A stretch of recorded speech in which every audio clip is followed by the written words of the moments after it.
আসসালামু আলাইকুম। আশা করি সকলেই ভালো আছেন। এখনো যারা প্রাইমারি প্রধান শিক্ষক পদে আবেদন করেন নাই, তাদের জন্য আজকের এই ভিডিও। তো আপনারা কিন্তু আবেদন করতে পারবেন 20 অক্টোবর পর্যন্ত।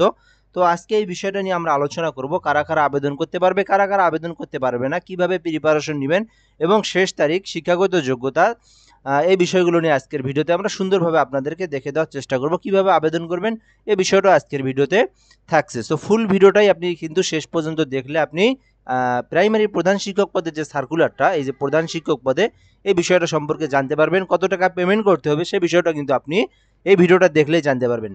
তো প্রাইমারি প্রধান শিক্ষক 11তম গ্রেড ও 12তম গ্রেড, প্রাইমারি প্রধান শিক্ষক এইটা হচ্ছে 11 এবং 12তম গ্রেডের 1122 জনকে নিয়োগ দেওয়া হবে। সো যারা আবেদন এখনো করেনি অবশ্যই আবেদন করবেন। 1122 জনকে কিন্তু নিয়োগ দেওয়া হবে। এই হলো বিষয়। তো এরপর আমরা যদি এখান থেকে দেখি, প্রাথমিক ও গণশিক্ষা মন্ত্রণালয়, প্রাথমিক শিক্ষা অধিদপ্তর, এখানে বেতনটা উল্লেখ করে দেওয়া আছে কত টাকা বেতন হতে পারে আপনার। প্রশিক্ষণ প্রাপ্ত অবস্থায় 12,500 থেকে 30,000 টাকা বেতন স্কেল হবে এবং পরবর্তীতে প্রশিক্ষণবিহীন আপনার বেতন হবে 11,000 থেকে 27,000 টাকা। অর্থাৎ প্রশিক্ষণ প্রাপ্ত অবস্থাতে পাবেন 30,000, প্রশিক্ষণের পরে পাবেন আপনি 27,000 টাকা আপনি বেতন পাবেন। আচ্ছা, এই হলো বিষয়। এটা হচ্ছে আপনার বেতন দেখলাম, এরপর হচ্ছে পদ সংখ্যা দেখলাম এবং পদের নাম দেখলাম। এরপর আমরা দেখবো এখান থেকে শিক্ষাগত যোগ্যতা কি, শিক্ষাগত যোগ্যতা থাকলে আপনি আবেদন করতে পারবেন, কারা, কারা আবেদন করতে পারবেন, কারা, কারা আবেদন করতে পারবেন না, এই বিষয়টা কিন্তু আমরা সুন্দরভাবে দেখে দেওয়ার চেষ্টা করব।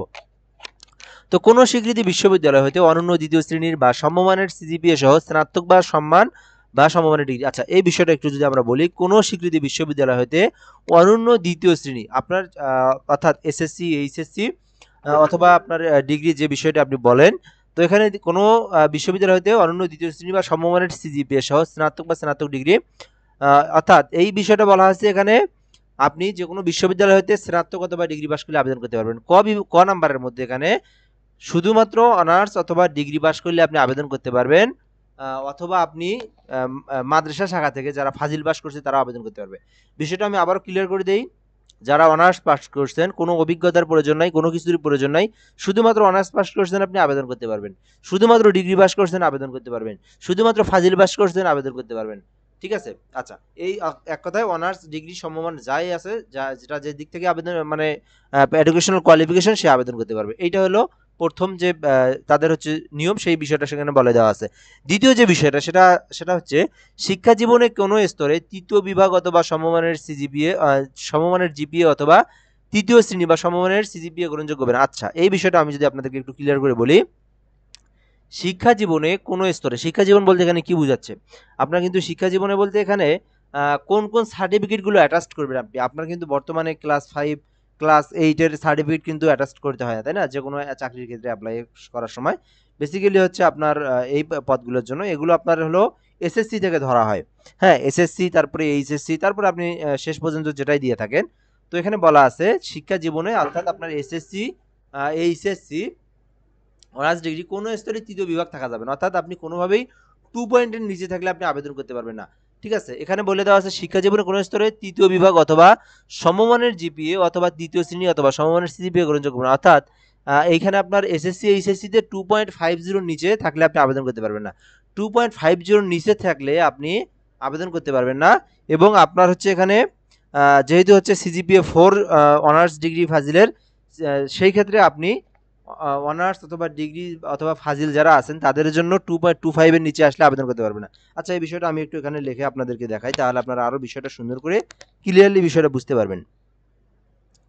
আমি যদি এখানে আপনাদেরকে লিখে দেখাই, এখানে অনার্স, ডিগ্রি, ফাজিল এই তিনটার মধ্যে আপনারা যারা এই এডুকেশনাল কোয়ালিফিকেশন, অবশ্যই এগুলোতে অনার্স ডিগ্রি ফাজিলে 2.25, 2.25 যদিও একটু ভালো হইলো না, 2.25 এর উপরে থাকতে হবে। ঠিক আছে? 2.25 এর উপরে, 2.25 এর উপরে থাকতে হবে, তাহলে আপনি আবেদন করতে পারবেন।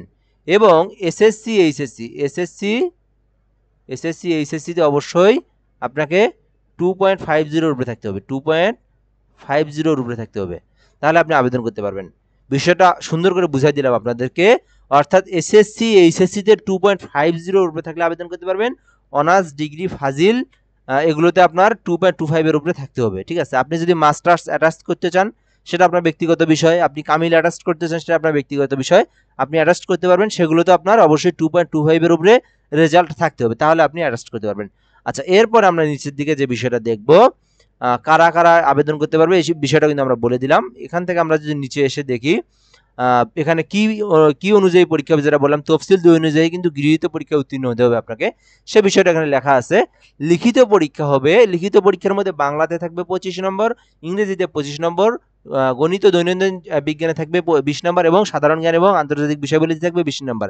এই মোট 90 মার্কের মধ্যে 50% পাইতে হবে আপনাকে, তাহলে আবেদন করতে বা আপনি উত্তীর্ণ হবেন। অর্থাৎ এই 90 মার্কের মধ্যে 45 পেতে হবে, তাহলে আপনি উত্তীর্ণ হবেন, অর্থাৎ মৌখিক পরীক্ষার জন্য উত্তীর্ণ হবেন। এরপরে আছে মৌখিক পরীক্ষায় 10%, মোট 100%। এখানে 90, লিখিততে মৌখিক পরীক্ষায় হচ্ছে 10, মোট হচ্ছে 100। মৌখিক পরীক্ষা 10 মার্কের মধ্যে পরীক্ষা হবে, এই 10 মার্কের মধ্যে 50% পেতে হবে, অর্থাৎ এখানে 5% আপনাকে 5 মার্ক পেতে হবে, তাহলে আপনি মৌখিক পরীক্ষায় উত্তীর্ণ হবেন। এই হলো ক্যাটাগরি। আচ্ছা, এরপর যদি আমরা দেখি, এটা হচ্ছে 129 নম্বর সিরিয়াল, এটা হচ্ছে নন টেকনিক্যাল আপনাদের 11তম গ্রেড। এই হলো বিষয়। যারা আবেদন করবেন, কিভাবে আবেদন করবেন? আবেদন করার জন্য bpscteletalk.com.bd এই ওয়েবসাইট থেকে আবেদন করতে হবে। আমি আবার এখান থেকে আপনাদেরকে দেখাই, bpscteletalk.com.bd থেকে আপনাদেরকে আবেদন করতে হবে।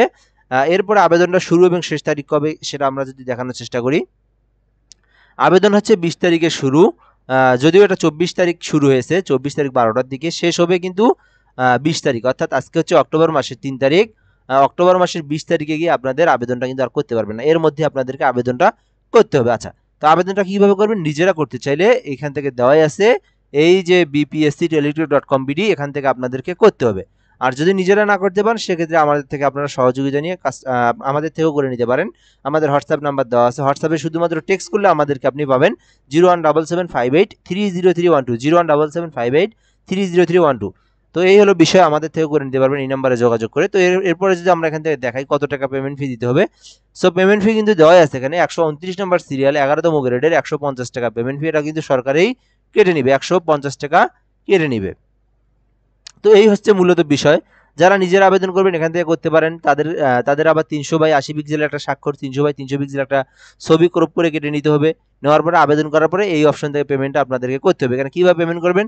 বিপিএসসি স্পেস যে আপনাদের ইউজার আইডি একটা ছিল অ্যাপ্লিকেশন কপিতে, সেই ইউজার নাম দিয়ে আপনাকে এখানে পেমেন্ট করতে হবে। যারা আবেদন করবেন তারা বিষয়টা জেনে আসেন।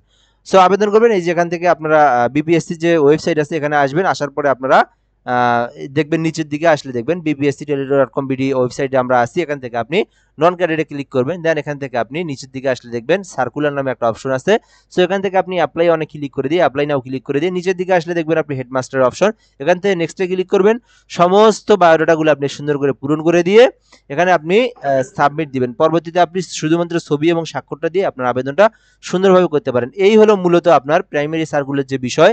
সো এইভাবে কিন্তু আপনারা করতে পারেন। যারা আবেদন করে নাই অবশ্যই আপনারা 20 তারিখের মধ্যেই করবেন। এছাড়াও বিভিন্ন এখানে সার্কুলার আছে, যেমন আপনার সিনিয়র স্টাফ নার্স পদে এবং জুনিয়র ইনস্ট্রাক্টর ডিপ্লোমাদের জন্য সার্কুলার আছে, তারা সেই সার্কুলারগুলো আপনারা দেখে দেখে আবেদন করতে পারেন। ভিডিওটা এই পর্যন্তই। অবশ্যই আপনারা আমাদের সঙ্গে যুক্ত থাকবেন, কোনো কিছু জানা থাকলে কমেন্ট করবেন এবং আমাদের চ্যানেলটাতে সাবস্ক্রাইব করে রাখবেন। ধন্যবাদ, আসসালামু আলাইকুম।